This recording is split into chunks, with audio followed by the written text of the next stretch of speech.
అలాంటి చిత్రాలు cinema trailer launch చేశాను ఇప్పుడే. Trailer looks really good and కొత్త అబ్బాయి Supreeth, visuals look good. So all the best Supreeth. So I hope this film really does well. And producer Raghavendra Reddy గారికి all the best. I hope this film does really well. Hello అండి, నేను K Raghavendra Reddy. అలాంటి చిత్రాల సినిమాకి ప్రజెంటర్గా వ్యవహరిస్తున్నాను. ఈ cinema అంటే దాదాపు 2 దశాబ్దాల సుదీర్ఘ అనుభవం ఉంది తెలుగు ఫిల్మ్ ఇండస్ట్రీలో. యాజ్ ఎ పిఆర్ఓగా, జర్నలిస్ట్గా, శాటిలైట్ అండ్ డిజిటల్ కన్సల్టెంట్గా దాదాపు 100 సినిమాల వరకు చేశాను శాటిలైట్ డిజిటల్ కన్సల్టెంట్గా. అయితే ఈసారి ఈ సినిమా ఫస్ట్ టైం నేను ప్రజెంటర్గా వ్యవహరిస్తూ ఈ సినిమా తీస్తున్నాం. కొత్త ఆర్టిస్టులు, కొత్త టెక్నీషియన్లతో సరికొత్త ప్రయోగం, అద్భుతమైన కాన్సెప్ట్తో సుప్రీత్ శ్రీకృష్ణ చాలా బాగా డైరెక్ట్ చేశాడు. అన్నపూర్ణ ఫిల్మ్ ఇన్స్టిట్యూట్ నుంచి వచ్చిన స్టూడెంట్ ఈయన. అక్కడ పోస్ట్ గ్రాడ్యుయేషన్ చేశాడు. తర్వాత ఈ సినిమా కాన్సెప్ట్ చెప్పినప్పుడే నాకు చాలా బాగా నచ్చింది. ఈ సినిమాకి దగ్గరుండి అన్నీ చూసుకున్నాం. సో మన రాహుల్ రెడ్డి కో ప్రొడ్యూసర్గా వ్యవహరించారు. సో ఈ సినిమా అలాంటి చిత్రాల సినిమా టీజర్ని ప్రముఖ దర్శకులు శేఖర్ కమల్ గారు రిలీజ్ చేయడం మాకు చాలా ఆనందంగా ఉంది. ఆయనకి ప్రత్యేక కృతజ్ఞతలు తెలియజేసుకుంటున్నాము. ఆయన అంత బిజీ షెడ్యూల్లో కూడా ఆయన పోస్ట్ ప్రొడక్షన్లో చాలా బిజీగా ఉన్నా సరే ఈరోజు అలాంటి చిత్రాలు ట్రైలర్ని లాంచ్ చేయడం చాలా ఆనందంగా ఉంది. మా ఆర్టిస్టుల తరపున, టెక్నీషియన్ల తరపున, మా బ్యానర్ల తరపున మేము ధన్యవాదాలు తెలుపుకుంటున్నాం. ఈ సినిమా 4 డిఫరెంట్ స్టోరీస్ అండి. 4 విభిన్న దృక్పథాలు కలిగిన వ్యక్తుల కథలు ఇవి.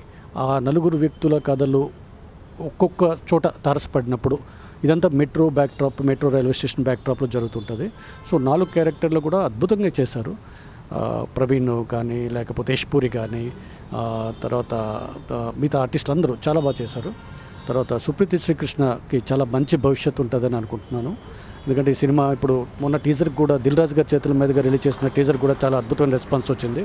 సో ఇవాళ రిలీజ్ అయిన ట్రైలర్కి కూడా చాలా మంచి రెస్పాన్స్ వస్తుందని ఆశిస్తున్నాను.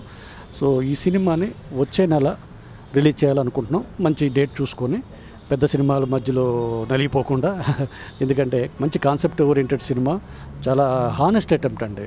సో ఇది అన్ని వర్గాల ప్రేక్షకులను అలరిస్తుందని ఆశిస్తున్నాను. Thank you very much. అందరికీ నమస్కారం. First of all Shekhar Kamala గారికి చాలా చాలా చాలా థ్యాంక్స్. అడిగిన వెంటనే పాపం చాలా బిజీ స్కెడ్యూల్లో కూడా రిలీజ్ దగ్గర పెట్టుకొని he watch the trailer, he watch the teasers and ఇమీడియట్గా చూసి పిలిపించి మమ్మల్ని ఇది చేద్దామని చెప్పి వెంటనే పిలిపించారు. చాలా థ్యాంక్స్ శేఖర్ కమల గారికి. He love the trailer, he loved the way it is been narrated. కొన్ని చిన్న చిన్న కరెక్షన్స్ కూడా చెప్పాడు. Those are very very really valuable. Also we discussed about how the story flow is, how the movie is going to be, what am I trying to say ani, and he also shared his own views on it. చాలా valuable ఉన్నాయి అవి. And it's అలాంటి చిత్రాలు is all about emotions. It's all about the emotional sides of all 4 different characters.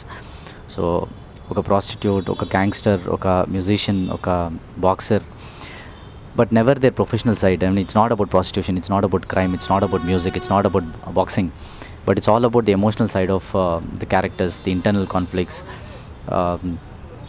their, whatever the decisions they make, the consequences they face. So alanti chitralu focuses on that aspect. So, but relatable emotions, andaru relate ayoke emotions, because everyone goes through these kind of emotions. We make simple emotions so much complicated, and there is an internal battle always within. So I want to explore that thing. I think the movie has come out really good. The feedback is superb with whatever the previews that we have done. And Shekhar Kamala gariki చాలా నచ్చింది. That is one thing, and thanks a lot for Shekhar sir for launching this trailer. It has a new flavor now, it has a new value and the respect for the film. Thanks a lot sir.